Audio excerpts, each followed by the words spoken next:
drive, desire, and determination will take you anywhere that you want to go. But you have to have those three things, and they have to be the three most important things to you.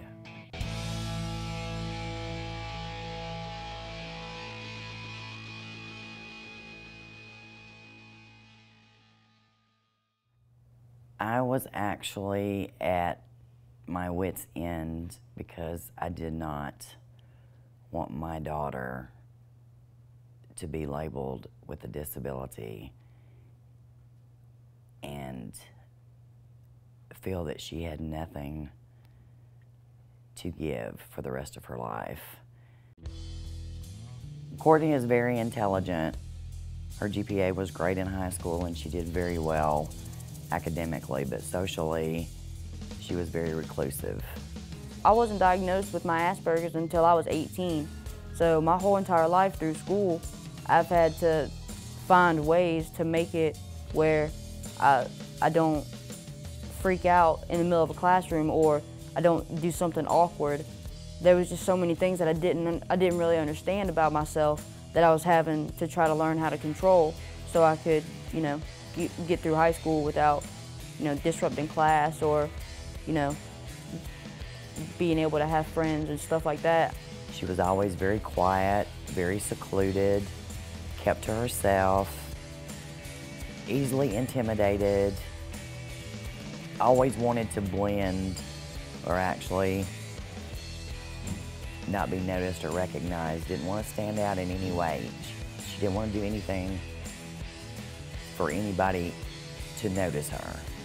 It affects your social skills so much. I mean, all of my teachers were very flexible with me because I have ADHD too, and so I don't like to sit down all that much. They'd give me a desk in the back of the classroom and I'd stand up all period. I'd even stand up and just lean on my desk whenever I would take notes. After meeting with the doctors and his assessment report was that in his opinion, she was disabled and that she would never be able to lead a normal, productive, independent life, and that she would always be dependent on her family or someone. I found that to be unacceptable. I knew that there was something out there for her, and I had to find what that something was. I first heard about Voc Rehab through my psychiatrist.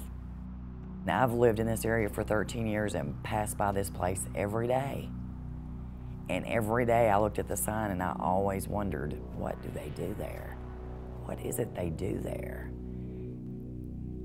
I first had to talk Courtney into coming here because she was very apprehensive. And she had graduated high school in May and had spent the summer and the fall doing nothing, secluded in her room. We discussed going to look for a job, signing up for college. None of those things ever happened. Courtney did not speak a whole lot. Her mom came in with her. Courtney did not make eye contact with me. She looked at the floor. She would look over to the wall. If I would direct a question to her, she would respond, but she didn't make small conversation with me. We talked about her coming into the training center, talked about her coming in for her vocational assessment. There were concerns from Courtney's mom about how Courtney would react in an environment with a lot of people. They requested that when she came in the training center, if she could wear earmuffs so the noise levels wouldn't bother her, if it would be possible for shaded safety goggles so that way the lights wouldn't be too much, and requested that if she were able to do something standing up. I was really skittish whenever I first started here. I had never had a job before, I'd never really done any kind of work, and so I was kind of excited because I'd be able to, you know, come and start making a little bit of money, you know, and learning different types of skills. But I was really nervous about it. I really was. I could probably even go as far as to say I was scared. I spent a lot of time with her doing the vocational assessment. We did interest inventories, I did testing. She got to know me a little bit and she started talking with me more, letting me know things that she liked to do and didn't like to do. But she still was really shy.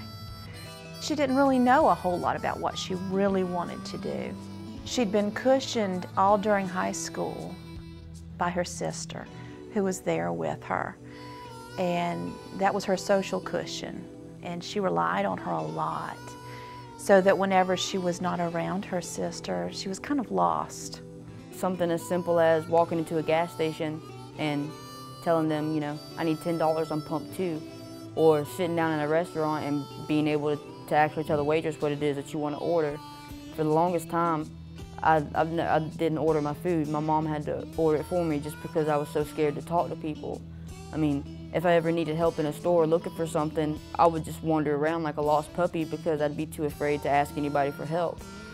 Simply because I don't like to approach people just because they intimidate me. Initially, it was a challenge because I was not used to somebody not wanting to talk to me. Sometimes I felt like it was pulling teeth to get her to have a conversation. And when she wouldn't make the eye contact with me or wouldn't look up at me, or when she became upset, I had to find ways to reach out to her so that she would respond back to me. It's not like I felt uncomfortable around Miss Kittler when I talked to her. It's just she was a new person, a new face. I had to get used to her. And I mean, I used to be nervous all the time whenever I'd have to go talk to her, or like the first few times that we did quarterly evaluations, you know, I would stare at the ground, I'd fiddle with my fingers and shuffle my feet and stuff. It just took me a while to actually feel comfortable around these people, you know, that were trying to help me. But once you get past that point, the only way that you can go is forward. She started out in the work training center in front of my office. We put her there so if she needed a quiet spot, she could always come in my office, sit down, have some quiet time, be by herself a little bit. She'd come home every day and we would have a little meltdown session. It was a rough day, it was a long day, it was an exhausting day, physically and mentally for her. Courtney came into the training center and then she started not showing up to the training center.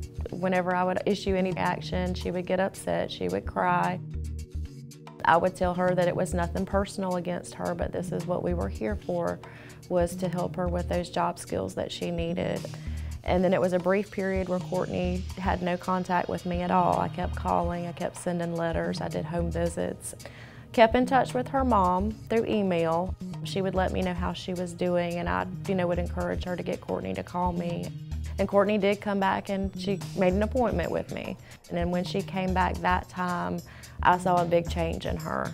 She was here every day, she was here on time, and she just opened up a lot more to me, so I felt like our relationship as counselor with client was really a lot more open than it was her initial time in the training center. She went from being in front of my office to all the way across the work center. As time went on, she would just have a few days in the week that we would have a meltdown session when we got home, and it was more physically than emotionally or mentally. The things that we had in the work training center, very repetitive, and Courtney's a very smart girl. When I tested her, she tested above average, and the repetitive work was just, it was not appropriate for her. So she was put in the wood shop. I walked into that wood shop and I just smelled the sawdust, and I saw all these different types of machines and all that. I mean, it was just like my eyes got huge, they just lit up. And I was just like, I want to learn it, I want to learn it all, I want to be able to do all of it. And I knew that's what I wanted to do for the rest of my life. She actually shocked her whole family when she said that she had this love for carpentry. I don't know, actually she used to take a hammer and actually nail every nail we had into 5 or 6 boards just over and over and over again for hours. I think that her being so passionate about it and, and finding out that she was really good at it, whenever she would have a bad night or wasn't feeling well that morning, it made it easier for her to come because it was something she really loved to do. Mr. Ackerman, he was her hero. He brought her into something that she dearly and thoroughly enjoyed and loved. And that was taking nothing and making something with precision. He taught me every little piece of hardware that goes back there. He taught me about the different jigs that we have to make. He taught me how to use, a staple gun, a nail gun. I've never touched any of those machines before until I met Mr. Ackerman and got into that wood shop. She did her part. All she needed was for us to open the door for her and give her some opportunities and help build her confidence. I started off, putting hardware on the different parts and everything, and was able to get all the way up to being able to actually assemble the foot lockers themselves. You're just nailing into a little thin piece of wood through another thin piece of wood, so you didn't have much room for error, or you would miss, She became really, really good at it. She'd come home every day and she always had a story to tell. She was always excited that, oh, I'm building the boxes now. She was always excited about how many boxes she got built that day. And then she would always have a goal for tomorrow. She could produce more foot lockers in a day than anybody I've ever had. She could staple together 60 to 70 lockers in a day. I literally had to slow down how fast I was building them because the people in the other warehouse couldn't keep up with putting the metal on the boxes. Once she was ready to go out looking for work, again, she started getting really scared. And she'd come into my classes and she was like, okay, am I supposed to do this? Am I supposed to do that? And I would give the class and she'd take notes. She'd be the only one in there. She'd be taking notes like she was in school. And she'd come back later and she'd ask me questions, which let me know she went back home and she thought about what she had taken the notes on. And she was really putting forth all this effort into it. I tried to make her as comfortable as possible here while we were doing mock interviews, so that whenever she went out, she knew what she was going to be asked, and so she was more familiar with it and she didn't just totally freak out whenever they asked her a question. Becky Rosenberg was our job coach at the time. They started working on job searches. Courtney told Miss Rosenberg her dream job was woodworking. And so Miss Rosenberg went to work searching for places that built things with wood. She found PCI Cabinet Works opening through an internet job search site. We manufacture, finish, and install high-end custom cabinetry and architectural woodwork. I received a call from a lady from Vocational Rehab that she had a client that might fill our needs. Courtney was very nervous about her interview because she had never been on an interview before. I was scared for her. And she said, Mom, I'm ready to do this. She said, I'm scared, but I am ready. I really wasn't sure what to expect because I had not worked with vocational rehab in the past, and your mind can think of a lot of rehab issues. Miss Rosenberg, she was with me the whole time. I mean, she rode up there with me the day of the interview to make sure that everything turned out okay. And she never left, man. She was right there when I walked in the door, whenever I walked out. She said she heard the interview and that Courtney aced it. The job coach was very excited when she got back over how Courtney handled herself in the interview. They set up a 2-week job tryout, and Courtney went and did some hands-on, and they put her on their payroll after the 2 weeks. Whenever I first started there, it was awesome. The first job that we had, we were working, we were doing renovations for University of North Carolina. We redid the whole entire school, and all of it was with pear wood, and it's so heavy, man. It's so hard trying to pick up those things, especially when you have to pick up a 14-foot board by yourself and run it through all those machines. I've come to count on her to get things done. She has a work ethic that you don't see in a lot of people. I mean, she can get done with a project, and I turn around and Courtney's cleaning up, organizing. You know, she's not sitting at her bench looking at me saying, what do I do next? You know, she takes the initiative, you know, to find herself something to do. I like building stuff. I just like to create things. And it's very, very satisfying whenever you start off with that and you see the finished product go out into the field. And then it's even more rewarding when you actually go and get to see what everything looks like after it's already installed and how people look at it, and you know, they just appreciate it, appreciate all the effort that you put into it. Most of our woodwork projects are stain grade with a clear finish. There's no way to hide mistakes. You know what I mean? And Courtney's really, really meticulous about joinery and details. I count on Courtney to do the ladder bases for cabinets, 98% of the countertops that go out the door. Running trim, when she first came, you know, there was, you know, what are we getting ourselves into? How is this going to work out? But I'd take 10 more just like her. She's always wanting to go to the next level. You know, once she's mastered something, then she wants to do, I want to do what you're doing. You know what I mean? She's got that attitude, you know, the passion for woodworking. And most of your woodworkers are passionate people about what they do. I want to be able to probably work my way up to being some type of supervisor, to be, you know, a shop foreman or something like that. I still want to be hands-on. I want to go out there. I want to feel it. I want to get dirty and get sawdust all over me. And I just want to be able to learn everything that it is about this industry that I can. I really love to learn. I really do. That's what drives me, is the fact that there is stuff that I don't know. We're just real proud of Courtney. I think she's got a tremendous amount of assets, and we are proud of what she's done. And we look forward to a great future with her, not only for us as a business, but for her as a person.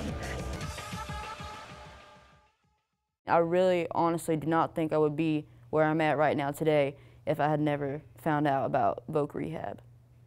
You never know what the final outcome's going to be when somebody walks through the door. Courtney was an emotional wreck prior to Voc Rehab. She had no self-confidence, no self-esteem, and in her mind, she was worthless. And Voc Rehab turned that around for her. The biggest thing that I got from this program is the confidence and the courage to know that I can do anything that I set my mind to, and all I have to do is prove myself. I just want to say thank you to everybody here. I really would not be where I am today if not for all the people that are in this building right now, and the dedication that they have to all these people who come in and out of these doors every single day. Their best quality is the fact that they actually care what the outcome is for all the clients that run through this center. Employers are missing out on a lot of great people that can do a lot of great things for them. I just feel like I'm a different person. I'm really proud of myself. I feel like all I'm doing is just climbing up this ladder and keep on going to the top. I ain't looking down, I ain't looking back.